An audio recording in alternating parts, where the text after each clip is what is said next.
The sun hadn't even risen when crowds began lining up outside the Wilkinson County Courthouse. Word had spread fast.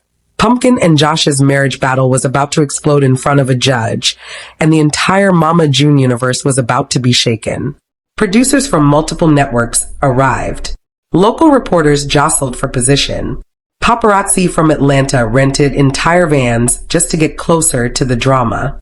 In the middle of the chaos, a black SUV pulled up. Pumpkin stepped out first, her expression sharp, resolute, and colder than the morning air. She wore no makeup except what she needed for cameras. This wasn't a glamour moment, it was a war. Behind her was Mama June Shannon, pacing nervously, wiping tears before they even came. June had seen her share of public disasters, but this was family versus family, daughter versus husband, stability versus chaos. Nothing prepared her. Inside the courthouse, Josh was already seated with his attorney, an aggressive, confident man who had spent the last week giving interviews hinting at bombshell evidence.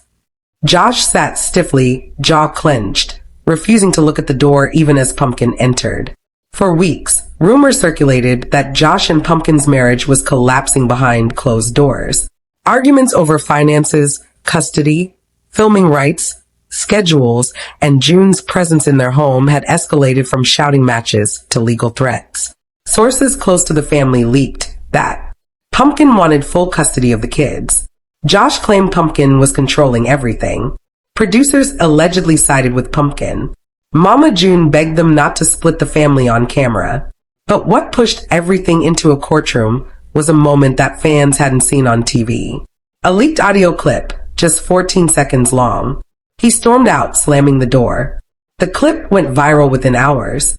Pumpkin's lawyers seized it immediately. Josh's team claimed it was edited. Mama June begged everyone to stop fighting. As the judge called the room to order, Pumpkin's attorney, Marla Davenport, stood.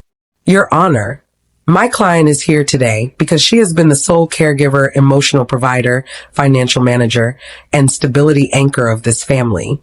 She seeks legal clarity, not revenge. The courtroom fell silent as the audio clip echoed from the speakers. Josh turned red. His attorney shifted uncomfortably. The judge raised an eyebrow. That's your voice, Mr. Efird? Josh swallowed. Yes, Your Honor, but... No further questions at this time, Marla said sharply. Your Honor, the clip lacks context. What about the 40 minutes before that moment? What about the pressure of cameras, production manipulation, stress, and exploitation of my client? Pumpkin slamming a stack of bills onto a table. You think life's a game, Josh? I'm the one paying everything. I'm the one raising all the kids. You ain't even showing up. Pumpkin stepped to the center of the courtroom. Your Honor, that video? That's real. And I said every word.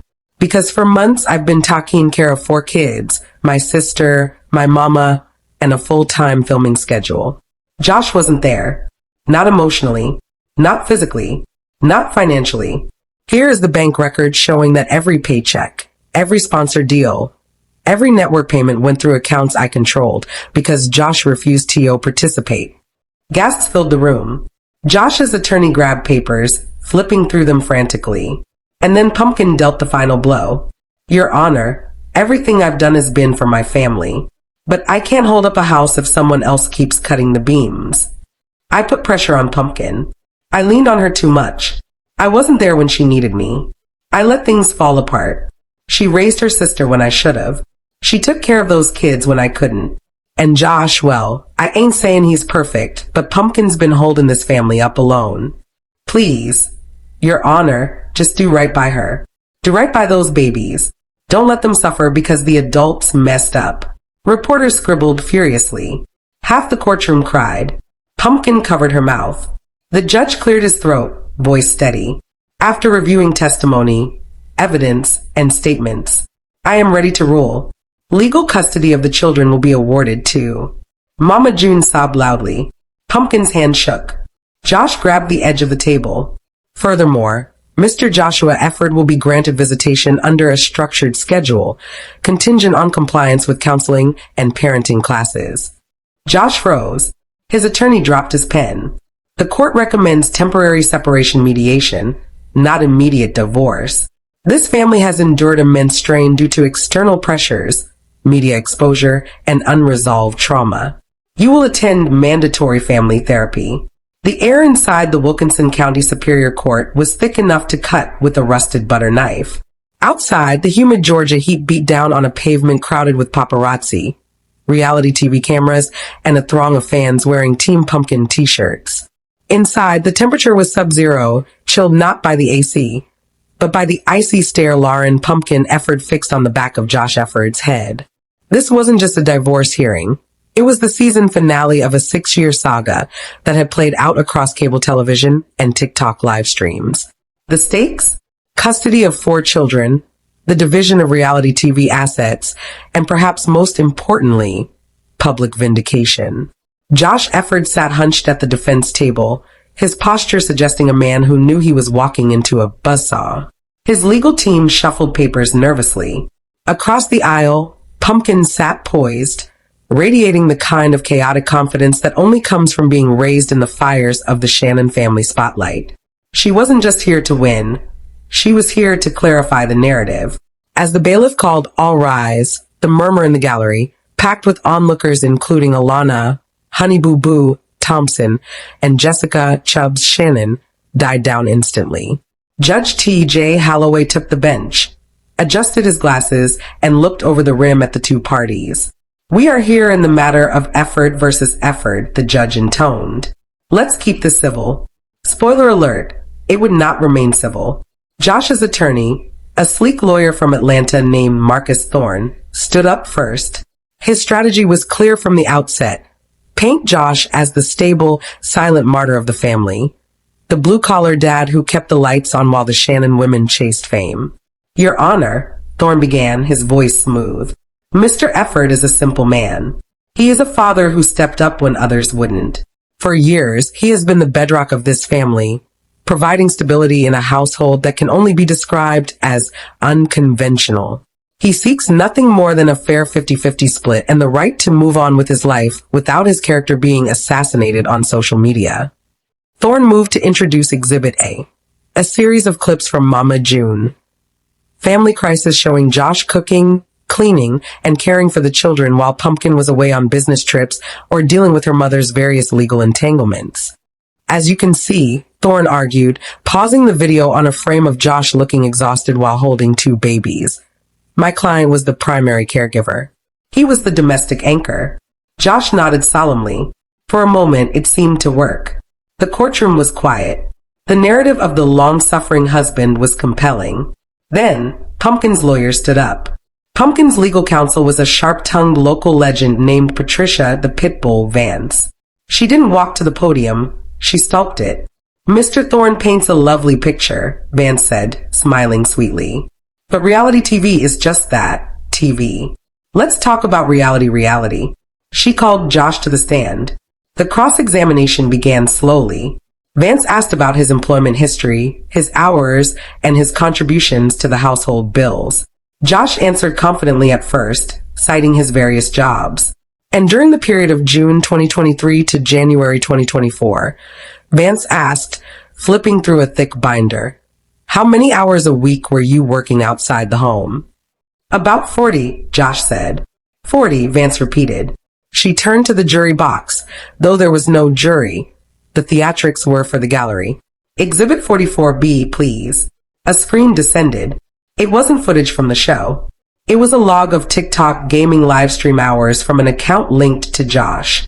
"According to these logs," Vance said, her voice dropping an octave, "you were live streaming Call of Duty for an average of 6 hours a day during those work hours. Can you explain how you were welding and sniping virtual combatants simultaneously, Mr. Efird?" Josh stammered.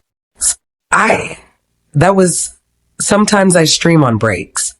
6-hour breaks? Vance raised an eyebrow. "Your Honor, we moved to dismiss the notion of the bedrock. The only thing Mr. Efird was anchoring was his K/D ratio." The gallery erupted. The judge banged his gavel. "Order. Ms. Vance, get to the point." "The point, Your Honor," Pumpkin interrupted, standing up despite her lawyer's hand on her arm, "is that I carried the financial weight. I carried the mental load. And I carried the secrets. When Pumpkin took the stand, the energy shifted. This was her arena. She adjusted the microphone, looked Josh dead in the eye, and prepared to drop the nuclear option. Vance led her through the financials first.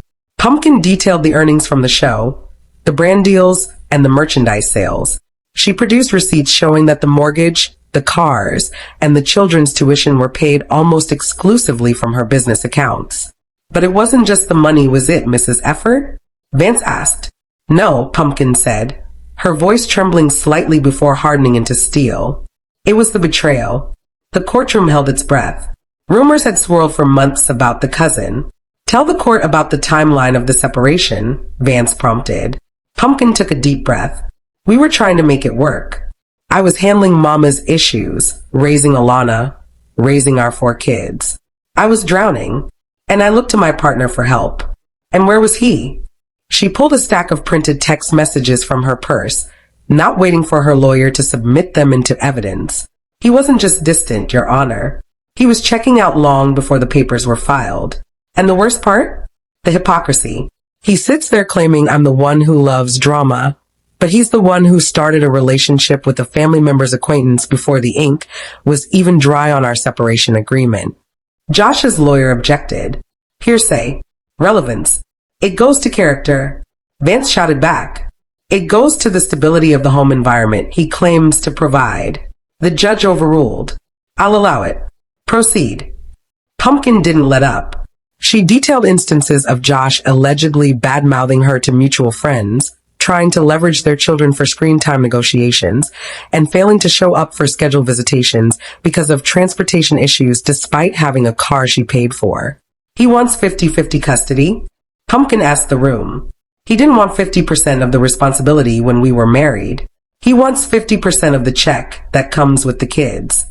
It was a devastating line. Josh looked down at his hands.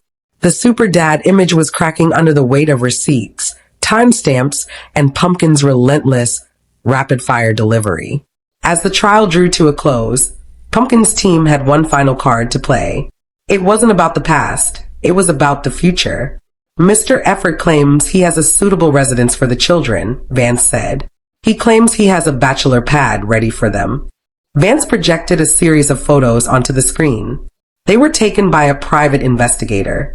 They showed Josh's new residence, a cramped apartment that looked more like a fraternity house than a family home. Empty pizza boxes stacked in the corner. A gaming setup that took up half the living room. No beds visible for the twins. This is where he wants to take Silas and Stella, Vance asked, to sleep on a beanbag chair next to a PlayStation 5. Josh's lawyer tried to argue that the photos were taken before he had finished unpacking. He's had 6 months to unpack. Pumpkin shot back from her seat. He unpacked his headset just fine. The gallery laughed. Even the judge cracked a slight smile before composing himself. Judge Holloway didn't take long to deliberate. He returned to the bench after a brief recess, looking weary. In the matter of custody, the judge began. The court finds that while Mr. Efird loves his children, the evidence suggests he is currently ill-equipped to handle primary physical custody. Custody. Pumpkin awarded primary physical custody. Josh granted visitation rights every other weekend and select holidays, contingent on a verified home inspection. Assets. Pumpkin retains the family home and the majority of liquid assets derived from her businesses. Josh awarded his personal vehicle and a modest settlement sum, far below what he requested. Child support. Josh ordered to pay monthly support based on an imputed income, forcing him to seek verified full-time employment outside of content creation. As the doors swung open, Pumpkin emerged onto the courthouse steps, flanked by Alana and Jessica. She wore oversized sunglasses and a smirk that could be seen from space. Justice was served, she told the bank of microphones. I told y'all, I don't play about my kids, and I don't play about my money. Josh wanted a war, but he forgot he was fighting a general. Behind her, Josh exited through a side door, avoiding the press, his lawyer looking visibly deflated. Back at the Efird residence, cameras were already rolling for the next season. The drama was over in the legal sense, but for the Shannon family, the content machine never stops. Pumpkin had destroyed Josh in court, but in doing so, she had secured the one thing that mattered most in her world, a storyline for season 7.